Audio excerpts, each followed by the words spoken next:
Каждое здание в центре Гродно имеет свою уникальную историю. Одно из них – дом номер 3 по улице Ожешко. Дом, построенный более 200 лет назад.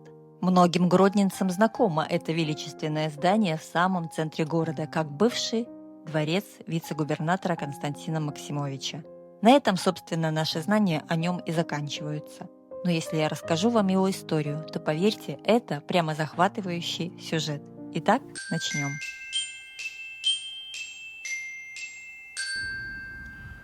Константин Максимович, потомственный дворянин, родился около 1767 года.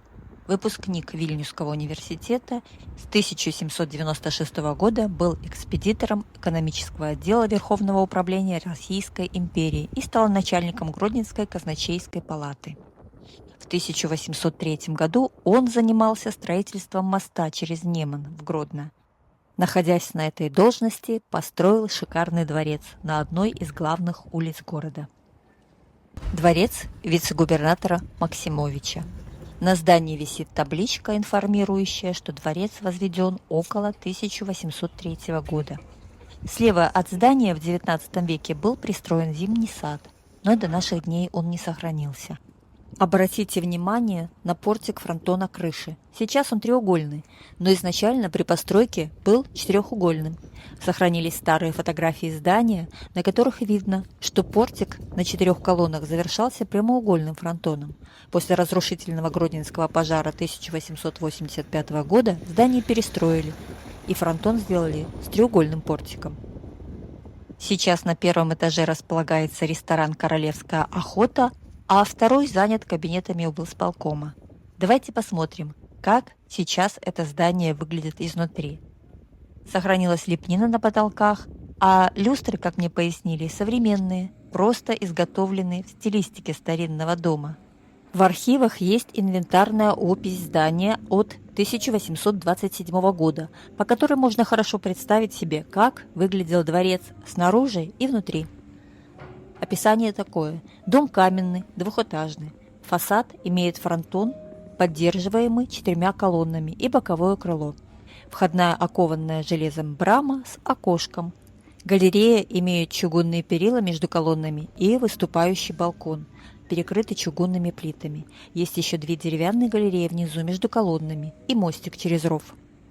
По бокам ворот стоят белые стеклянные варшавские фонари, и из ворот налево можно попасть в парадный зал, вымощенный мраморной плиткой, с двойными цепочками дверей.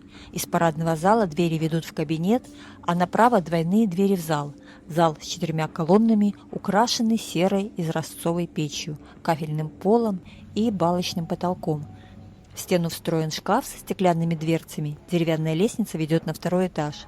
И сначала вы попадете в 3 смежные комнаты, из которых есть выход на балкон. Через коридор из этих комнат есть вход в 3 комнаты, одна из которых розовая, другая зеленая.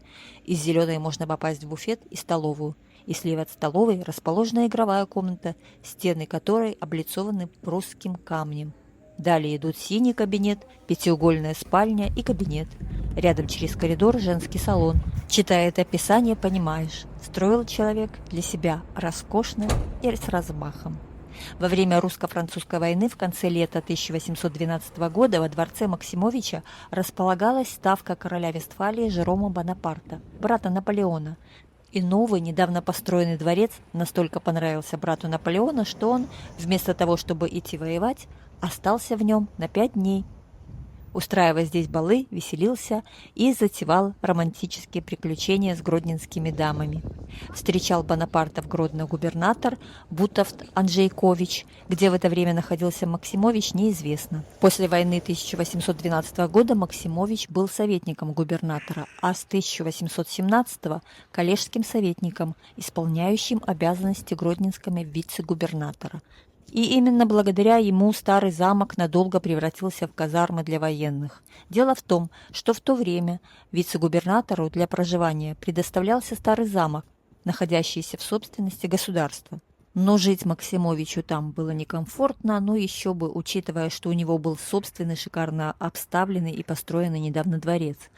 А поскольку по царскому указу дворян обязали предоставить свои дома для офицеров, то в доме Максимовича на первом этаже размещался егерский полк, что, конечно же, доставляло неудобства. Максимович добился того, чтобы офицеры вместе с генералом Саваньи переехали в замок, где заняли весь второй этаж, а вице-губернатор мог спокойно жить в своем доме.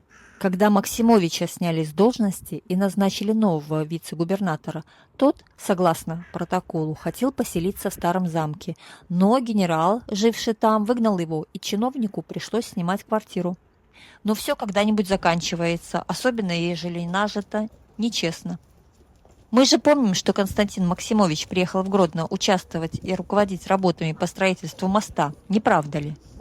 Но так как он позволил себе финансовые злоупотребления, на которые, собственно, и построил шикарный дворец в самом центре Гродно, то в 1827 году дом Максимовича был конфискован, передан в казну, чтобы компенсировать эти самые финансовые злоупотребления. Его имения передали в госуправление до решения суда. Впоследствии они были конфискованы и проданы. Самому Максимовича арестовали, городская тюрьма тогда находилась на втором этаже ратуши, и в газете «Литовский курьер» за 1829 год есть объявление о продаже с аукциона движимого и недвижимого имущества Максимовича.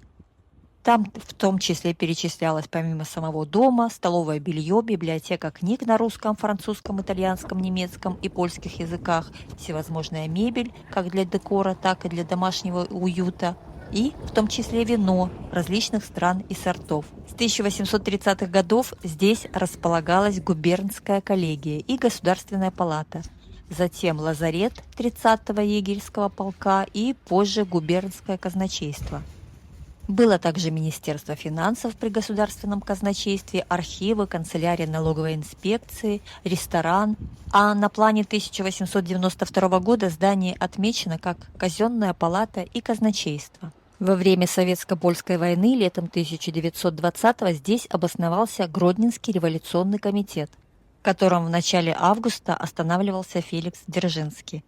В 20-х годах в здании находился орган польской администрации, Министерство общественных работ и Министерство финансов.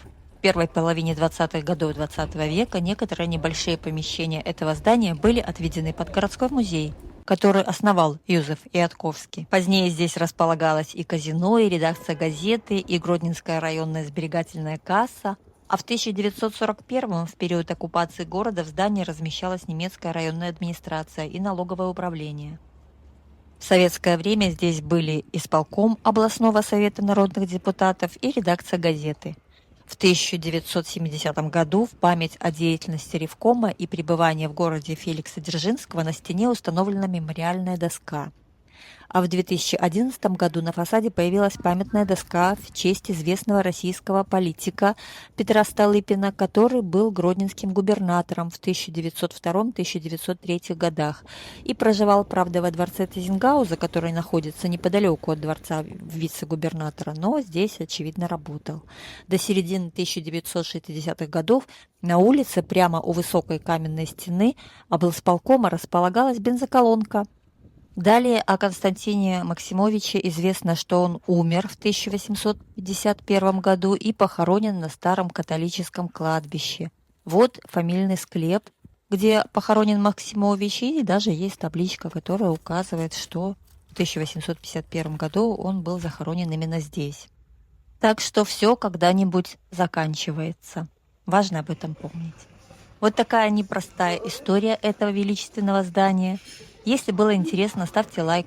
Это ваше маленькое спасибо мне. Подписывайтесь на мой канал, чтобы не пропустить новые интересные истории. Ну а я, как всегда, всех обнимаю. Всем пока.